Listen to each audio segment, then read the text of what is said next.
Good morning, it's Huntington's disease Todd, and today's video is going to be about what are the stages of Huntington's disease. And that's coming from me, a Huntington's disease patient. Today I'm going to be a little bit more matter of fact. We just came back from a trip, and some of these things were on my mind so much that I needed to get them on the record. So I'm going to talk to you today about how things have developed in my life. So I'm going to start right now. And the first thing in the beginning of Huntington's disease, so this is going to be our first point, you get irrational fears. Sometimes you can have anxiety, panic, those kinds of things. I'll elaborate on that. Later on, you get anxiety to complete things. I'll follow up and talk about that. Then you may become more compliant as you get down towards the middle age part of your life. And then finally, what I'm finding is as I've gotten older, things in my brain are getting more sticky. Things in my brain are getting harder to get out. Things in my brain are becoming more pervasive.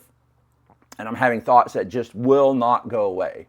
But I want to start talking about in the very beginning of Huntington's disease, there's no doubt that you get anxiety, you get panic, you get fear, you get all of the unknown. That's going to come as a natural part of this. I had anxiety. I had a panic attack for the first time in my life. Just knowing and thinking about Huntington's disease made me go down that path. So my first point was, you get this fear in the beginning. Then I'm going to be looking at my notes. I'm going to talk a little faster. I want to get this down on the record because even today, as I make this video, things in my brain are getting more challenged to try and put together these thoughts. So now I'm again 64 years old. I've had the diagnosis for 12 years, and I'm getting into sticky thoughts that'll be at the end of this that are really, really becoming more challenging. So then, as you get in the beginning, but you're still younger, you're more resilient, you think, you're going to be able to bounce back. Things can, maybe things change to the point where you go, okay, you can finally settle down a little bit. You understand that you have Huntington's. And then maybe in that stage of your life, some people are known to go out and start drinking again. I did that myself a little bit. Maybe fall back on drugs. Maybe, fall back on some of your childhood things. In the early stages of this, I can just remember, wanting to relive some of the things of my childhood. I wanted to watch some of the old cowboy and western movies. I wanted to do some of the things with my grandson that me and my brothers did. So all those things can happen in the first stage. And as you go through Huntington's disease, the first stage of this doesn't go away. It kind of stacks on the next stage. So our brain gets complicated in the beginning, and then all those things just keep carrying through as we go. Okay, so then maybe you do some, I know I hear all the time people fall back on some bad habits. They want to go out, maybe be a little bit promiscuous.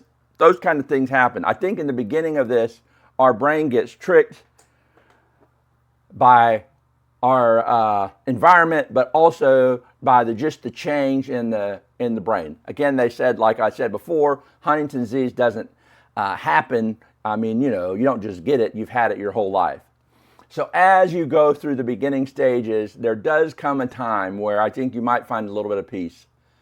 Some people don't experience this the same way that I have. I can only tell you from my point of view. I have a 41 CAG, not everybody has that. Later on, you get anxiety to complete things. This happened with me after about the first 5 years of the disease, and I really wanted to make sure that I could just get all the things done so that my family would be taken care of, so that I'd have all that done. You kind of fear that your time is going to run out. That's something that happens as well. Rushing to live life, doing all you can. I remember all the times I would take the kids to things. My grandson, we did the mini golf, we did the going to the different events, we went to races, we went to monster trucks, we did all those things. And that was again in about the second stage, I would call it, of Huntington's disease. Now remember, the second stage is the anxiety to complete, again, my opinion, but you still got the first stage that stacks on top of that. I spent a lot of time in that stage of my life, and actually, for me, it was actually a little bit enjoyable. By that I mean, I had gotten over the initial fears, I had gotten into a compliant little part of the life.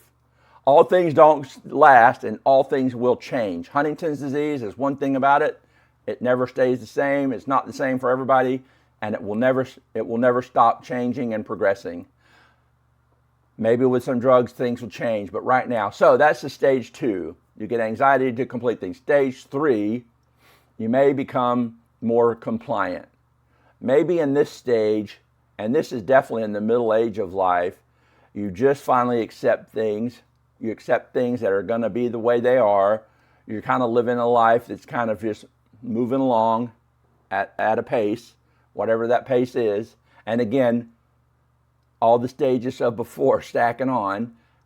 So the irrational fears, anxiety, and then you become compliant. Maybe you're getting acceptable to life. Maybe too, you try to live out some of the past of your life. Like I say, I used to, for a big long time, I was watching old Western movies because they reminded me of when I was a kid, sitting around my house with my brothers and all those kinds of things. So there is a stage, I think, of compliance where you can become, just okay with what's going on. Maybe you become, a little bit more accepting of things. And then finally, and here's where I think I'm at, and the reason I wanted to do this video today is because I'm starting to get a lot more sticky thoughts, a lot more pervasive thoughts. I'm getting thoughts that just will not go out of my mind. This stage I'm going to spend a little bit of time on because through it all those other stages have stacked up to get to where I'm at today. My wife and I had to go away this past weekend. We were dealing with things in North Carolina, and unfortunately through that all, my wife's father passed away, my father-in-law. He was an awesome person. We loved him to death. He got a condition where his lung just quit working. And through that all, though, just you can imagine with where I'm at in life, all these things stacked up, and then on top of that, now some thoughts get in my mind and they just won't go away. Now, when a thought won't go away, it doesn't just mean, you're just thinking about something. It becomes so pervasive in your life, it can cause you to be distracted. It can cause you to lose sleep. It can cause you to not think about anything else. It can make people think that you're not a part of the equation or a part of the conversation. You can and will seem distracted. Through it all, you're going to find out that through this pervasive part of this disease, things become much harder to manage in life. I'm saying some of this too, that maybe if we have the wherewithal and the understanding that in the earlier part of this disease, we can take advantage of the time that we have in our brain. Because I'm telling you, and I'm not saying this in a negative way, I'm just telling you the progression of your brain is going to happen. I had hoped that I could stay in that compliant stage longer or more. And I really felt the whole part of my brain change at the beginning of this year. And I don't know what it was about. I've been doing the Huntington's disease videos, but that's zero to do with it. My brain is changing no matter what I do and in the real world. Whether I try to sit at home and just avoid things, whether I try to go out and do things with my grandson or baseball games, it doesn't matter what I do. The thoughts that are coming into my brain now, they are taking more and more control every day. So, in the early stage, if you can find a way to maybe get, some help or relief from the anxiety, and then through the part of the life where you become, you have the anxiety to complete things, get the job done. That's stage 2. Maybe you try to work harder at it. There's people on here that are younger. If you're getting this, if you're getting this message and you're a younger person, try to do maybe what you can while you can in your younger age. But then again, so now with these pervasive thoughts the stage that I'm in now, I can be preoccupied almost all the time. I could be sitting there looking you in the face, but I could still have thoughts about what happened yesterday, something I said the wrong way, something that somebody, maybe I didn't even say the wrong thing. Maybe I think I said the wrong thing. Decisions that I make, choices that we do, things that happen, through life. Earlier in this disease, the choices seem a lot easier.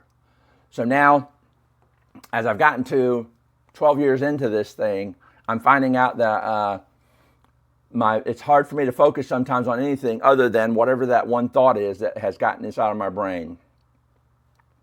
I'm doing this video today because I had some time to think while we were away. And as I was coming home, I knew that I needed to do a video for Huntington's disease, and I just had, the sticky thoughts of it all. I didn't even want to do a video. I didn't even want to do this video at all. And of course I had to get up today, take a shower, do all those things to make a video. And through it all though, it made me remember Huntington's disease. To really understand it, you have to slow down and look at our brain differently than anyone else's. We're not thinking like you, and even from the very first day that we get it. So maybe in the beginning I didn't want to make appointments to go to the doctor. Maybe I didn't want to do anything like that. Maybe as things got, I got more compliant. Maybe I was just accepting that things were okay. Things did feel pretty good for a while for me during that stage. I wasn't even feeling like I was losing my brain in the beginning of all this. Now that time has gotten near this part of my life with these sticky thoughts, you're usually older when you get into these pervasive thoughts and when you get these sticky thoughts. So I would say try and do what you can when you're younger and all that. So another thought, this is kind of the final thing. I like to finish with what can be a little bit of instruction on this. Try to be as a spouse, try to be as a loved one, try to be as that person in the medical profession, try to be the thing in our lives. Just give us the space through the stages. And all the time as those stages change, we change. We're never going to be the same from the time we get diagnosed until the time we get to the end of it all. We're not going to stay the same. Our brain is going to change. You have to be flexible. You have to be able to walk out of the room. You have to not get your feelings hurt. You have to have a thicker skin, and you have to understand from the very beginning, I never thought like you did, and I'm never going to think like you do again. What's happening inside of my brain has made me a total different person than you are. So those are the stages. In the beginning, you get irrational fears. Later on, the anxiety comes on. Then you just try to be compliant and get through it all, stage 3. And finally, you get these sticky, pervasive thoughts. And again, all those things just keep stacking on top of each other. Hey, this is Huntington's disease, Todd. I put this message out today because I want it to be in the record books for all of us to have. Also, I am going to do a live feed on TikTok. I have enough followers there now to do a live feed. On TikTok, what I found out is there are a lot of people that can get on there without any effort and they can listen to what I have to say. Huntington's disease is way more prevalent than I even understood. I'm going to keep posting videos on YouTube. Come to my channel, Huntington's disease Todd, and subscribe. This is today's video, and I hope you get a little bit out of this, and I hope you'll share this with just as many people as you can. All right, Huntington's disease Todd, and have a good day.